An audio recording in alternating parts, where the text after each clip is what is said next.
Okay, so I had to re-record this because I was using a different microphone and it sounded horrible. It sounded like trash. I didn't want to upload. But yeah, it's me therapy and uploaded whatever. It's been a crazy week of Overwatch the last 2 days. It's like a parallel universe of week. So first off, before anyone goes to the comments and calls me stupid here, please hear me out. In the past, I have had good reasons before, but people just don't pay attention to them. And at the end, I do come out right sometimes. In my opinion, these are the top 5 teams this stage. And number 1, we have the Titans. Number 2, the New York Excelsior. Number 3, the Spark. Number 4, the Shock. And number 5, the Outlaws. Now, if you want to hear my reasoning for each team, feel free to go ahead and listen. If you want to hear about a certain team, the timestamps are in the description. So yeah, let's hop right in. Now, number 5, we have the Outlaws. Outlaws, dude, they're going from like 18th place to like 5th place in the league, like in terms of power rank. Now, you're probably like, why are the Outlaws so low? If they took them NYXL to map 5, they beat the San Francisco Shock, they 4-0 the boss, and they have had a good week by far, and last week and this week. And there's one reason for that. There's a change in the meta currently, and teams are still adapting. Some are still playing 3D, and some are trying out Somber Goat. In my opinion, Houston may have been overlooked by New York Excelsior and then the Shock. But no, Houston are the real deal. Jake is back in the lineup, and we all know he is their captain and their leader. They have the best success when they have Dante, Jake, and Linter in the lineup. They can play Bunker Comp, they can play Somber Goats, they can play triple DPS.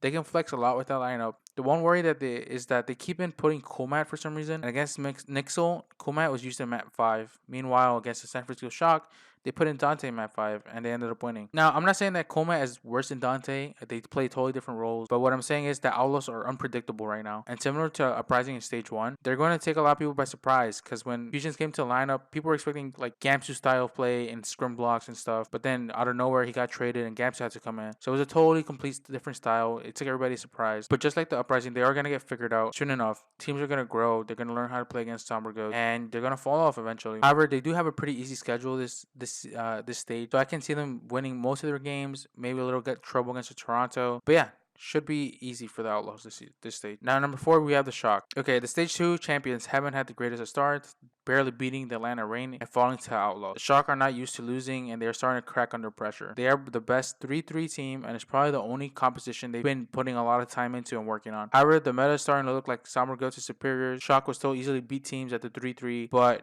teams who are good on Sombra, they're going to face a lot of trouble. Teams like New York Excelsior, the Outlaws, the Spark, Shanghai Dragons, they're going to have a hard time winning those games. The game against Seoul Dynasty is crucial to an upward trend. Shock have nothing to sweat if they keep their heads down and grind. Maybe they got a little too cocky. Some time off is showing a lackluster performance, but they still have the depth and ability even to play Sombra Goods if they wanted to. They have Striker, they have Rascal, Shock has the capability to play Somber Goats. They just need some more time and practice. Now, number 3, we have the Spark. And this is a little controversial. I do like the Spark a lot. They are one of the teams I said to look out for at the beginning of my videos.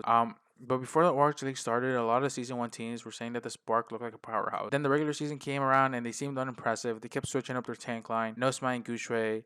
Gushui has proven that he's the superior tank and he cemented his starting position in the team. There's still some communication issues with the support lineup on the Spark. As you saw in map 1 of Titans versus Spark, they overlapped at first with Transcendence and Lucio beat, and that's not a good thing to do because you don't have ult efficiency. You want to save the ult. You need to communicate what you want to use. And as the game and the season went on, there was less and less of these issues. They even made a stage 2 semifinals, and they lost to the eventual champions in Shock. They were one of the strongest teams in Goats, and now Somber Goats, they look even better. They often found themselves spawn camping the Titans in map 3 and map 4 of the series, and many had thought, including myself, I'm not gonna lie, I thought they won the game in Havana when they first held them. I'm like, this is an easy one for them, but no.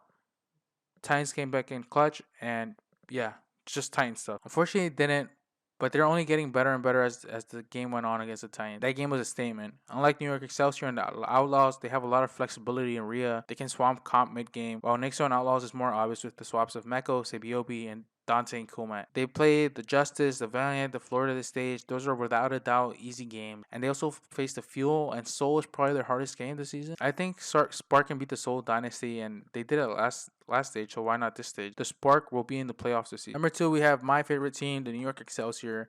And it hurts to admit this, but New York NYXL are no longer the top dog. They are the second best team in the league, and they might even overtake the Titans this stage. I want to hope, but they look top tier on Somber Goats with wins over the Outlaws. They 4-0 London and the Paris Eternal. They played Flower today, which is also like flexing their depth. My opinion, he has the better Sombra, but they're sticking to Sabiobi at the moment. Anyway, Sabiobi is back in the lineup, and just like Jake, he's the emotional leader, captain of his team. He has the clutch faster. He has the clutch factor last season, and he has it again this season. Their hardest opponent is London Spitfire again next week. And we all know how that went last week. So New York Excelsior might finally have a perfect state. Okay, now we have the Titans, the only undefeated team in the league, and they're still creating history. They're hands down the best team in the league. They have the desert play Somber Goats. Sealman 2 looks like he needs a little bit of a practice, but I wouldn't put them. I wouldn't put it past them to perfect Somber Goats either. Shaky start, but it's a spark, and you can't count them out as the best team. Okay, so I'm gonna upload this video Saturday morning right before the games.